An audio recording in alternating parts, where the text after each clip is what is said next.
일단 오늘 거래소의 수급을 보자면 외국인이 180억 원대, 기관이 12억 원대, 양매도가 나오고 있지만 그래도 뚜렷한 방향성까지는 보여주지 못하면서 좀 관망세를 보이고 있죠.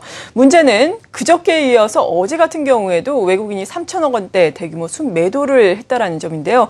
이러한 부분의 성격을 어떻게 봐야 하는지 자세하게 수급 포인트로 점검을 해보겠습니다. 오늘 이 시간 역시 SK증권 영업부 PIB 센터의 김우식 차장 연결해 봅니다. 안녕하세요. 네, 안녕하십니까. 네, 오늘은 포인트가 될 만한 단어 어떤 걸 선정을 하셨어요? 오늘 하루 종일 가장 많이 나온 것 봐야 되지 않겠습니까? 오늘 수급 포인트 고용 보고서로 가겠습니다. 미국의 고용 보고서죠.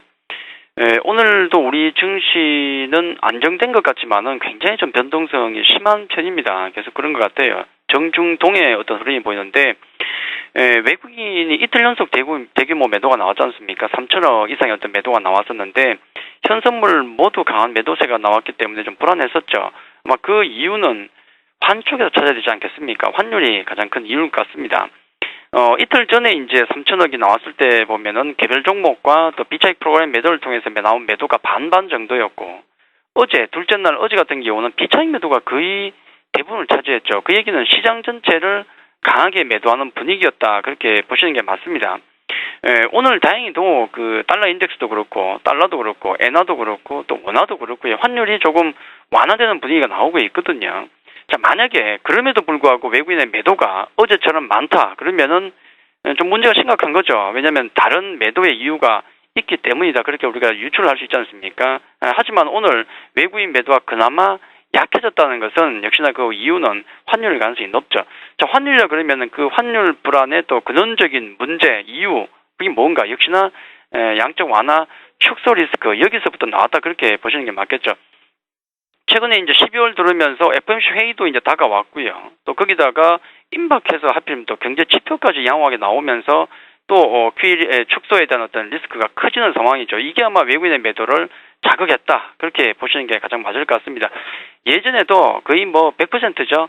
QE 축소 리스크가 나온다 그러면은 거의 외국인 매도는 항상 나왔습니다. 해서 그게 가장 큰 이율 가능성이 높은데, 아마 그 정점이 이제 되는 게 오늘 밤 미국 고용지표의 발표, 자, 여기에 달렸겠죠. 내일 아침에 눈을 뜨면 결과가 나와 있을 것이고요. 자, 여기서 이제 불을 더 지피느냐, 아니면 이제 다시 QE 축소의 어떤 리스크 같은 경우가 수면 아래로 가라앉느냐가 오늘 밤에 결정되지 않겠습니까?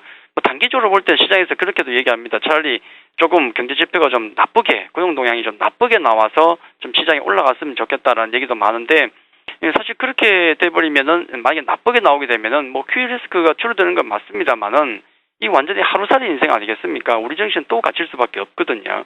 정말로 시장이 상승하기 위해서는, 특히나 인모징 쪽이 상승하기 위해서는 이런 분위기가 형성돼야 됩니다. 자, 테이퍼링이라는 것을 할 수밖에 없는 상황이라는 것을 시장에서 인정을 해야 되고요. 또 그렇게 할 수밖에 없는 상황이라는 것이 경기가 살아나고 있기 때문에 우리가 테이퍼링을 해야 된다. 자, 이런 분위기가 만약에 형성된다 그러면은 이건 진짜 큰 상승이 올 수가 있겠죠. 아마 그렇게 되면 실제로 우리가 QE 축소, 그러니까 테이퍼링이 들어가더라도 시장은 의연하게 받아들일 것이다. 이게 가장 중요한 핵심 포인트가 되겠는데, 당장은 내일이 중요하니까 아마 시장의 반응은 4가지 정도로 갈릴 것 같습니다. 크게 보면 고용 동향이 좋게 나올 때, 나쁘게 나올 때가 있겠죠. 그 반응이 다 틀릴 건데, 우선 가장 좋은 것은 제가 말씀드렸다시피 고용 지표가 좋게 나왔을 때 그걸 의연하게 받아들인다는 거죠.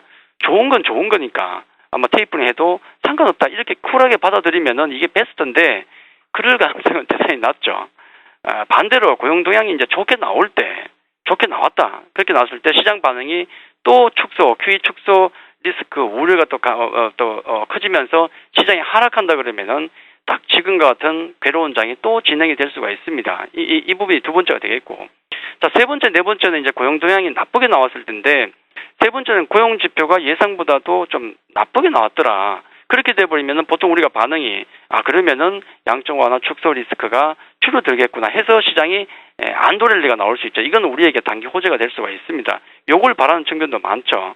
또 마지막 네 번째 더 안 좋은 것은 고용 지표가 악화됐을 때 그걸 이 경기 불안이 아직도 심각하구나라고 생각해서 시장이 하락해버리면은 그건 시장이 더 안 좋죠. 자, 이 경우도 상당히 낮습니다. 아마 두 번째, 세 번째 케이스가 될 가능성이 높은데, 어쨌든 간에 이런 대형 이벤트 때문에 시장은 지금 눈치를 보고 있죠. 극심한 눈치를 들어가고 있는데, 아마 그 결과와 오늘 밤에 그 결과, 또 특히 더 중요한 것은 시장의 반응, 그걸 보고 나서 다음 주에 새로운 대응 방안을 우리가 강구해야 된다. 그렇게 말씀을 드리겠습니다. 네, 그렇죠. 절대적으로 고용지표가 어떻게 나오느냐도 물론 중요하지만 말씀하신 것처럼 시장이 이걸 어떻게 해석하느냐. 오늘 밤에 열리는 미국 증시에 우리가 계속해서 눈여겨봐야 되겠습니다. 시나리오별로 좀 정리를 해주셨고요. 일단 외국인과 기관의 매매 동향, 오늘장 보자면 뭐 업종별로도 큰 특이사항은 없는 양상이네요. 네네, 눈치 보기에 들어갔죠. 당장 고용지표가 이제 어떻게 나올지 모르니까 그 눈치를 볼 수밖에 없습니다. 다행인 것은 이제 이틀 동안 강하게 진행됐던 외국인 매도, 현선물 매도가 오늘은 좀 약해졌죠. 자, 이런 부분 현물 쪽은 많이 약해졌는데 이 부분은 그나마 좀 긍정적이라 봐야 되겠고요. 이건 물론 오늘 밤 이슈 이후에 한 번 더 결정을 해야 되겠죠. 외국인 오늘 업종별로 보시면은 뭐 운수, 장비 여전히 좀 미운털이 박혔네요. 자, 금융, 전기, 가스, 제약, 건설 쪽에 매도가 나오고 반면에 이제 전기전자 쪽에 매수가 들어오고요. 서비스 업종, 뭐 화학 업종에 좀 살짝 매수가 들어오고 있고, 기관들 같은 경우는 거의 뭐 손을 놓고 있는 분위기 같기도 한데 어제는 많이 받아냈죠. 자, 기관들은 제약, 화학 쪽에 매도가 나오고 운수, 장비, 뭐 전기전자, 전기가스 쪽에 매수가 들어오고 있습니다. 매수 종목을 놓고 보시면은 좀 눈에 띄는 종목들이 있는데, 자, SK 하이닉스에 대한 애증은 아직도 계속되는 것 같습니다. 외국인 기관 쌍끌이 매수가 들어오는 모습이고. 최근에 NC소프트가 계속 잡히고 있죠. 개별주로서 외국인 매수가 가장 많은 종목 중에 하나가 되겠고 또 낙폭 과대 종목도 보입니다. LG 디스플레이, 기아차, LG화학 같은 종목도 보이죠. 자, 기관들 보시면은 뭐 LG 디스플레이부터 쌍끌이 매수네요. 자, 기아차, 뭐 NHN 엔터테인먼트, NC 뭐 쌍끌이 들어가는데 기관 쪽은 매수세가 워낙에 좀 미미해서 크게 참고할 것은 없지 않은가 그렇게 말씀을 드리겠습니다. 네, 그리고 어제 전략에 약간의 변화를 주셨는데 오늘 같은 경우에는 어떻습니까? 예, 뭐 어제 상황이나 지금 상황이나 똑같은 거죠. 그래서 큰 전략 자체는 바뀔 게 없습니다. 뭐 이번 주 가장 컸던 것은 좀 아픈 것은 2060포인트 도전에 실패했다는 거 좀 아프죠. 다만 그것 때문에 추세가 완전히 바뀐 것은 아니더라. 그렇기 때문에 시장의 흐름에 맞게 조금씩만 변화를 주시면 된다고 말씀드렸는데 당연히 실적과 모멘텀을 겸비한 개별주 중심이라고 말씀을 드렸죠. 이쪽으로 좀 더 옮겨놓고 시장 상황을 보시는 게 좋겠다고 제가 말씀을 좀 드렸죠. 거기다가 또 좀 낙폭이 의외로 컸던 종목이 많았습니다. 굉장히 대형주 중에서도 낙폭이 의외로 컸던 종목이 많은데 아마 그런 종목들은 오늘 반등이 나오고 있는데 낙폭 과대 대형주에 대해서 좀 제한적으로 접근은 가능하겠다. 그렇게 말씀을 좀 드리겠고요.